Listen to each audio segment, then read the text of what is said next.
Agree ka ba? Ang aso ay matalino. Pero syempre, hindi sing talino ng tao. Sa matagal na panahon, ang aso ay naging katulong na natin sa buhay.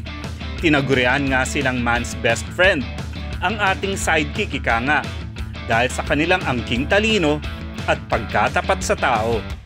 At sa maniwala man kayo o hindi, matalino talaga ang mga aso at kaparehas nga lang nila ang talino ng tao.